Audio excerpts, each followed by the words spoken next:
Kama vile ambavyo unaogopa kuambukizwa ukimwi au HIV, ndivyo hivyo unatakiwa uogope kuambukizwa umaskini. Sikia nikwambie, umaskini unaambukizwa pia. Kwa sababu umaskini unajua ni mawazo, ni state of mind.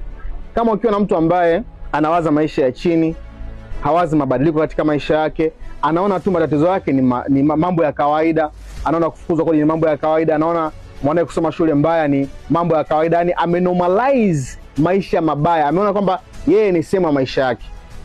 Kana mtu namna hiyo atakuambukiza na wewe. Na wewe si muda mrefu utaanza kuona kwamba umaskini ni kitu cha kawaida sana. Umenielewa? Na wewe utanormalize ule umaskini. Kwa utakuwa umeambukizwa umaskini. Jitahidi sana uepuke watu ambao wanafikiria maisha madogo madogo, wanafikiria normal thinking, sababu na wewe mwenyewe huenda ukawa hivyo hivyo. Sikia nikwambie, kaa mbali na hao watu. Kama umependa video hii hapa, share, like, lakini pia comment. Ni Millionaire Mentor Mr. Joseph, billionaire ndo Bandola hapa.